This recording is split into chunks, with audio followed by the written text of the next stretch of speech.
Akhirnya Allah Azza wa Jalla mengutus Ibrahim alaihissalam di umur 40 tahun untuk jadi nabi. Apa yang Ibrahim alaihissalam lakukan? Di hari pertama dinobatkan jadi nabi, nggak pakai nunggu, langsung masuk ke Babilonia. Itu saya ringkaskan cerita tentunya.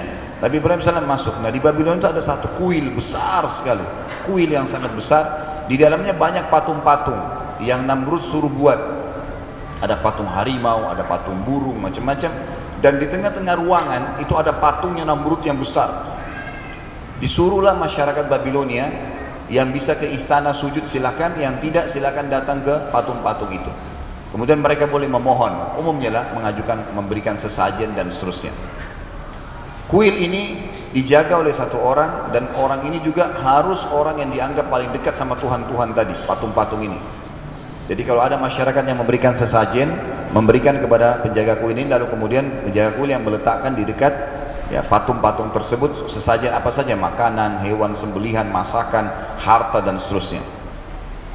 Berjalanlah bertahun-tahun, Ibrahim alaihissalam datang masuk ke kota Babilonia, langsung datang ke kuil tersebut, dan tepatnya waktu itu malam hari ya, di mana mereka lagi menyembah Tuhan-Tuhan mereka, dan mereka lagi meletakkan sesajen-sesajen di depan patung-patung itu.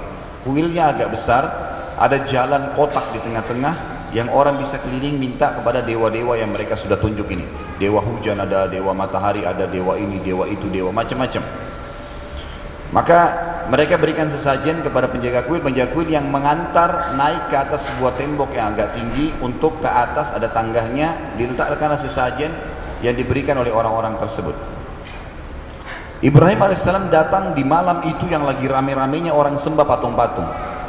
Apa yang dikerjakan oleh Ibrahim alaihissalam? Beliau masuk ke dalam kuil tersebut, kemudian tiba-tiba naik ke arah ya, si patung-patung yang banyak ini.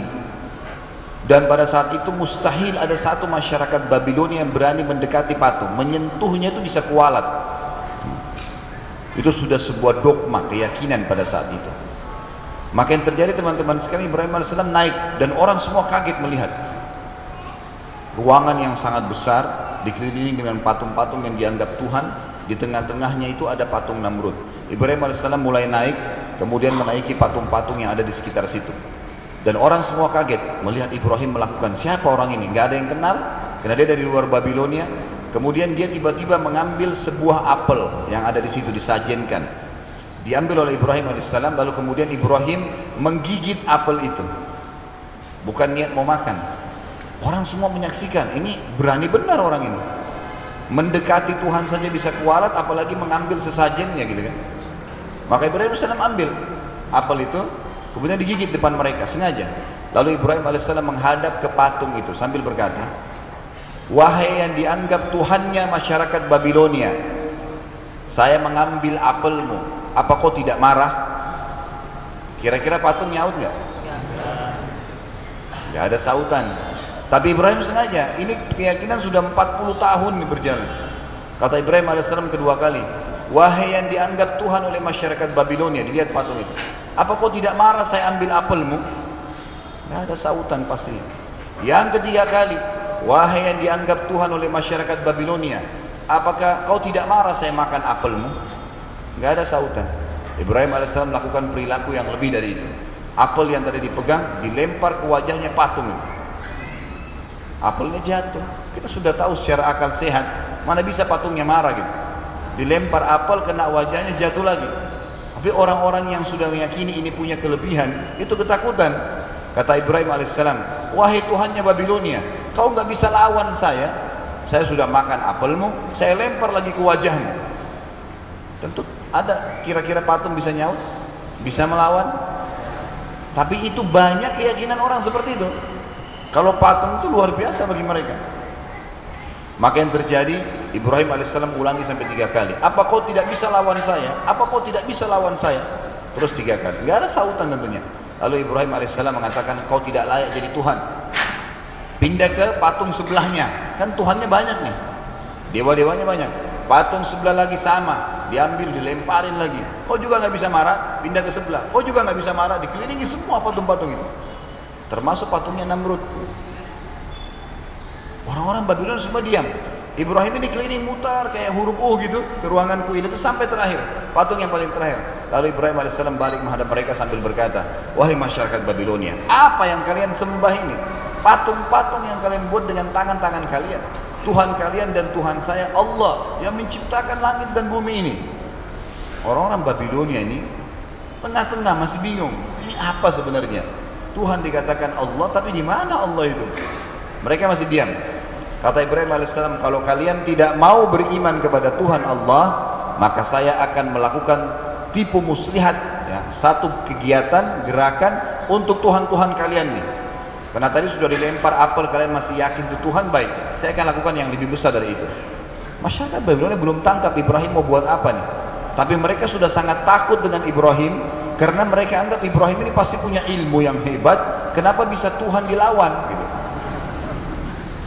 Nggak ada yang berani sama Ibrahim alaihissalam, bubar semua malam itu.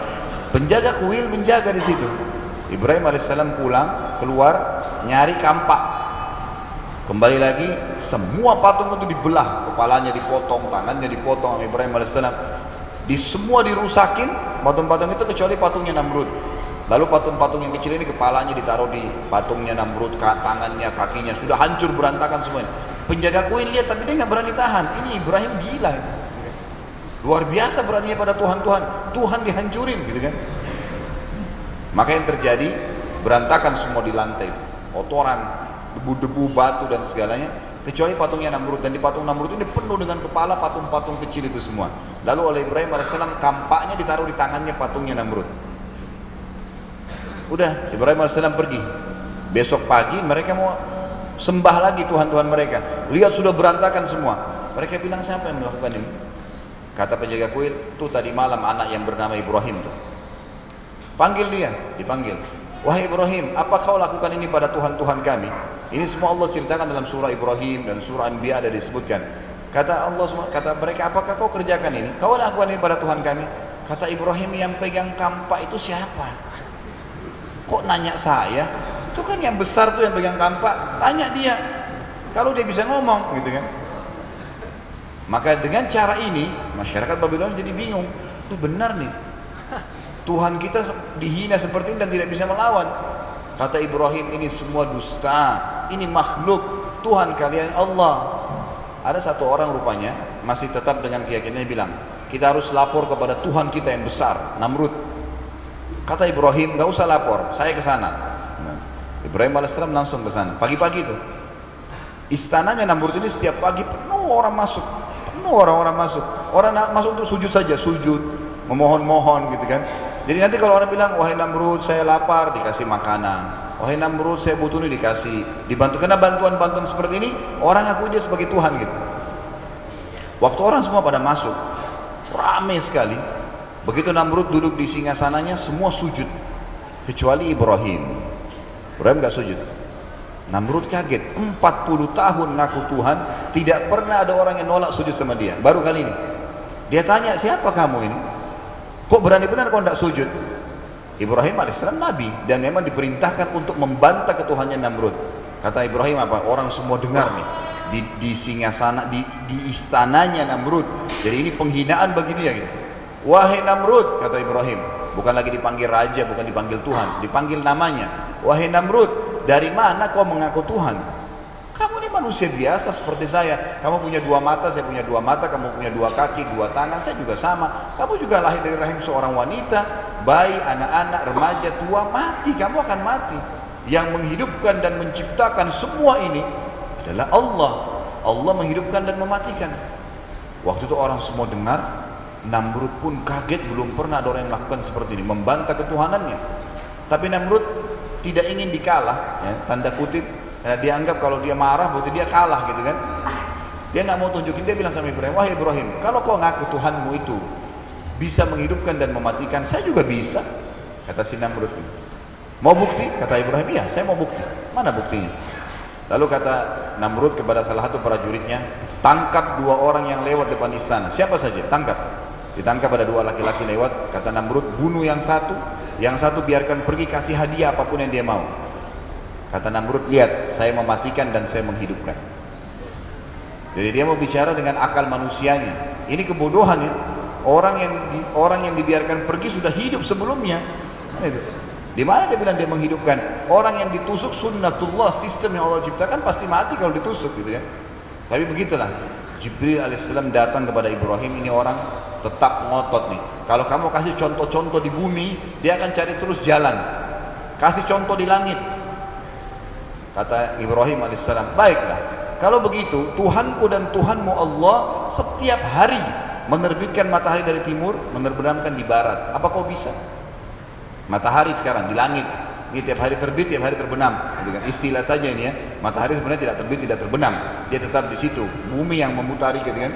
Tapi istilah kita lah, terbenam dan matahari terbit di timur dan kemudian terbenam di barat. Apa kau bisa? Kata Allah SWT dalam ayat Al-Quran, fabuhital ladzi kafar, maka orang kafir itu gak bisa ngomong. Mau bilang apa kira-kira? Gak bisa dibantah sama dia. Namrud cuma mengucapkan satu kalimat, tangkap orang ini, penjarakan. Namrud duduk sama orang-orangnya, ini kita apain Ibrahim? Saya mau bunuh Ibrahim, tapi jangan mati biasa, mati yang spektakuler, yang kalau dia mati nggak ada lagi orang yang berani membantah ketuhanan saya. Musyawarah, orang dipenggal udah biasa, tusuk udah biasa, semua ini mati-mati biasa, orang sudah biasa tahu. Cari mati yang luar biasa. Salah satu penasihatnya bilang, orang paling sakit kalau dibakar itu pasti sakit, pasti teriak menjerit dan matinya lama gitu kan. Baik kata Namrud, buat api. Ini kalau untuk bakar orang, kita sudah tahu ruangan 2 kali 2 meter, bakar api sudah cukup. Namrud saking jengkelnya sama Ibrahim, membuat api, dibuat tumpuhannya saya sudah tinggi beberapa siku ke langit, ya maksud saya dari tanah ya, kita hitung mungkin sekitar 3-4 meter ya, makanya sampai 5 meter dari tanah. Kemudian di atasnya itu dibuat tumpuhan api yang besar. Api ini tingginya setinggi istananya Namrud, sekitar 30-40 siku ke langit, 17-20 meter besarnya api itu. Ini bukan main-mainin, ini untuk membakar mungkin ribuan orang. Tapi karena bencinya sama Ibrahim dan ingin menunjukkan kekuatannya, maka dia lakukan itu. Biaya besar dikeluarkan, tenaga banyak dikerahkan. Dan biasanya begini, teman-teman sekalian, Allah Subhanahu wa taala seringkali membiarkan orang-orang kafir itu melakukan maksimal usaha dia. Nanti Allah hancurkan, hilangkan dengan sesuatu yang kecil sekali. Ini sudah dilakukan sama dia, biaya yang besar, dan ini hal yang paling besar dalam hidup Namrud. Setelah api selesai, kata Namrud, undang seluruh masyarakat Babilonia, saksikan Tuhan Namrud akan menghukum siapa yang membantah ketuhanannya. Dipanggil semua orang, jutaan pasang mata menyaksikan. Ibrahim alaihissalam dikeluarkan, dibuka bajunya, lalu akan dilempar ke dalam api. Ada sedikit kejadian kecil di sini. Pada saat Ibrahim alaihissalam akan dilempar ke api, Jibril alaihissalam sempat datang. Dalam riwayat Bukhari disebutkan dan berkata, wahai Ibrahim, Allah telah mengutus saya kepadamu agar kau minta apa saja dengan saya, apa saja. Kau minta saya padamkan api, saya padamkan api. Kau minta Namrud, saya bunuh, saya akan bunuh Namrud. Apa saja kau minta, bilang. Apa kata Ibrahim alaihissalam? Wahai Jibril, kalau kepadamu saya nggak butuh, tapi kalau kepada Allah saya akan minta. Jadi sama Jibril alaihissalam pun malaikat dia tidak mau. Sampai Allah turunkan ayat dikatakan inna Ibrahim kana ummah. Ibrahim itu satu orang tapi dihitung seperti satu umat. Luar biasa keyakinannya gitu. Satu bagi Babilonia, dibantah, dilawan sama dia. Berapa banyak ikhwah kita baru saja masalah kerja di tempat haram, atasannya sudah ketakutan. Ibrahim melawan Namrud dengan pasukannya, dengan seluruh negeri Babilonia, dibantah ketuhanannya, dan luar biasa sampai mau dibakar. Tetap aja dia berani, nggak peduli. Lalu kemudian Ibrahim alaihissalam waktu dilempar ke dalam api berdoa, ya Allah, zat yang telah aku imani secara gaib, nggak kelihatan, aku yakin ya Allah, engkau lah penciptaku dan pencipta segala sesuatunya termasuk api ini, dan engkau lah yang telah menjadikan api ini panas asalnya, maka jadikan api ini dingin dan keselamatan untukku. Perintah dari langit, Allah Azza wa Jalla mengatakan, ya naru kuni bardan wa salaman ala Ibrahim, wahai api jadikan dirimu dingin dan keselamatan bagi Ibrahim. Maka Ibrahim alaihissalam pada saat masuk ke dalam api, dia nggak lihat api, dia melihat ini taman, ada makanan, ada macam-macam. Ibrahim nggak tahu ini kalau api. Udah masuk, selesai. Yang anehnya pada saat itu, waktu Ibrahim alaihissalam dilempar ke dalam api, tentu manusia sekuat apapun kalau kena api menjerit nggak? Sekuat apapun fisik dia, pasti menjerit kesakitan. Waktu Ibrahim alaihissalam masuk, enggak teriak, enggak menjerit, enggak ada suara apa-apa. Dan pada saat itu ada instruksi dari Jibril alaihissalam, wahai Ibrahim, Tuhanmu menyuruhmu menggerak-gerakkan tubuhmu. Itu saja. Instruksi hanya itu. Jadi waktu kamu dilempar nanti, kamu gerak-gerakkan tubuh kamu. Hanya itu, enggak ada yang lain. Dan kebanyakan kita perlu tahu, Nabi-Nabi alaihi wassalatu wassalam, itu kalau Allah sedang perintahkan sesuatu, mereka sendiri tidak tahu apa yang akan terjadi setelahnya. Tapi mereka patuh, jalankan. Nanti akan kita jelaskan juga di kisah Musa alaihissalam. Jadi waktu itu perintah Allah azza wa jalla hanya gerakin tubuhnya. Ibrahim alaihissalam gerakin tubuhnya, masuk ke dalam api. Ibrahim sudah nggak lihat api lagi, udah sebuah kebun yang dia duduk di situ. Ternyata gerak-gerakan tubuh ini, ya, ada target di situ. Waktu Ibrahim alaihissalam masuk ke dalam api dan tidak ada jeritan, tidak ada teriakan, maka orang-orang bingung. Sekuat apapun manusia nggak mungkin nggak teriak. Namrud ingin menenangkan masyarakatnya sambil berkata, oh Ibrahim sudah musnah pertama kena api saya. Tapi buktinya Ibrahim sempat gerak-gerakkan tubuhnya. Jadi gerakan ini sederhana tapi luar biasa maknanya gitu. Orang semua diam. Kata Namrud, biarkan saja 3 hari. Jadi bukan sejam 2 jam dibakar, 3 hari. Karena dendamnya gitu. Lalu kemudian dia bilang, setelah 3 hari kumpulkan lagi masyarakat Babilonia. Saya ingin melihat debunya Ibrahim. Subhanallah, di sekitar api oleh Namrud ditaruh prajurit-prajurit pilihannya. Kalau Ibrahim mau lari, dorong lagi ke dalam. Jadi luar biasa dia menjaga ini, gitu kan? Padahal sebenarnya ini sudah berjalan sampai 3 hari, gak mungkin lagi manusia bisa keluar dari api. Secara akal begitu. Sampai sekarang pun sama, sampai hari kiamat pun sama. Apalagi zaman dulu belum ada teknologi, gitu kan? Ringkas cerita, dipadamkan api itu. Mereka kaget semua karena melihat Ibrahim alaihissalam duduk di tengah-tengah tungkuhan api mereka. Di tengah-tengahnya duduk Ibrahim alaihissalam, gitu kan? Lalu Ibrahim alaihissalam duduk waktu itu lagi menikmatin seperti kondisi di kebun tadi saya bilang, di taman. Maka Namrud dan seluruh jutaan pasang mata Babilonia bingung, kok Ibrahim masih hidup ya? Manusia dibakar masih hidup. Waktu itu datang instruksi lagi dari Jibril alaihissalam kepada Ibrahim, cuma satu. Instruksinya adalah, kata Allah subhanahu wa ta'ala, wahai Ibrahim, Tuhanmu berkata, kamu berdiri pulang ke rumahmu, nggak usah ngomong sama siapapun. Itu saja. Ibrahim alaihissalam nggak ngerti, belum tahu waktu itu kenapa disuruh begitu gitu. Pokoknya instruksi Tuhanmu, berdiri pulang. Ya sama kalau kita orang Islam, sholat 5 waktu, ini 4 rakaat, ini 2 rakaat, ini 3, kerjain. Orang beriman memang begitu. Masalah ada hikmah nggak ada hikmah itu urusan nanti. Tapi kita sebagai orang beriman jalanin dulu. Itu contoh para nabi-nabi itu, dijalanin dulu. Dia berdiri, ternyata ada hikmahnya. Waktu Ibrahim alaihissalam duduk di tungkuhan api, Namrud sempat bilang, Ibrahim terbakar kaku, gitu kan? Di tempat tungkuhan api saya untuk menenangkan orang gitu. Jadi orang-orang pun karena jarak jauh berpikir, benar mungkin Ibrahim itu terbakar kaku kali, karena dari jauh nggak kelihatan. Jadi samar-samar. Mereka kaget waktu Ibrahim terima instruksi dari wahyu tadi, berdiri pulang, itu aja. Berdiri jalan pulang. Waktu Ibrahim berdiri pulang, orang-orang Babilonia bilang, berarti Namrud salah. Buktinya Ibrahim hidup. Dan tersebar berita di sana pada saat itu, satu Babilonia, ternyata selama ini Tuhan yang kita sembah Namrud itu dikalahkan oleh Ibrahim. Berarti Tuhannya Ibrahim lebih kuat. Kita tinggalin di Namrud nih, tersebar berita. Namrud bingung waktu itu, mau jawab apa nih? Dia pulang ke istananya, semalam suntuk gak bisa tidur. Dalam riwayat Bukhari dijelaskan bahwasanya Namrud didatangi oleh besoknya, dikirim oleh Allah subhanahu wa ta'ala seekor lalat. Lalat ini masuk ke lubang hidungnya, terus sampai ke otaknya. Dengan hikmah Allah, masuk lalat itu.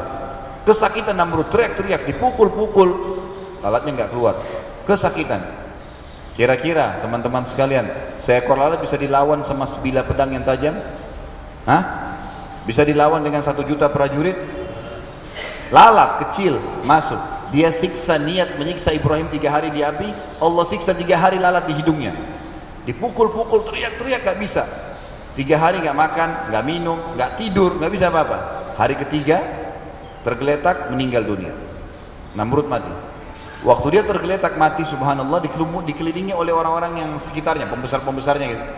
Dan mereka semua menyaksikan lalat itu keluar dari hidungnya. Lalu tersebar berita Namrud mati dengan seekor lalat. Raja fisiknya sempurna, kaya raya, punya keturunan banyak, prajuritnya, pasukannya nggak pernah kalah, gitu kan? Hanya karena menolak ada Tuhan namanya Allah, Allah hinakan tuh. Coba renungi ayat ini. Kata Allah Subhanahu wa taala, "A'udzubillahi minasyaitonir rajim. Ya ayyuhan nas, hai sekalian manusia, duriba mathalun fastami'u lah." Diberikan perumpamaan untuk kalian, renungi baik-baik, fikirkan baik-baik. Innal ladzina tad'una min dunillah, semua yang kalian seru selain Allah, pohon kah, syaitan kah, gunung kah, apa saja selain Allah, la yakhluqu dzubaban walau ijtama'u lah, mereka tidak akan pernah mampu menciptakan seekor lalat walaupun mereka semua berkumpul. Wa in yadhrub minhum dzubabu syai'an la yastanqidhuhu min dawfat talib wal matlub. Kalaupun lalat itu mengambil sesuatu dari mereka, ini kita punya segelas susu, ada lalat datang mengambil setetes lalu terbang, masih bisa kita ambil kembali setetes susu itu? Kata Allah, kalau lalat mencuri sesuatu dari mereka, mereka tidak mampu mengambilnya kembali. Sungguh lemah yang disembah dan yang menyembah. Habis cerita Namrud, raja yang luar biasa. Ini bukan cuma sekedar presiden, tapi raja yang berkuasa setengah dunia.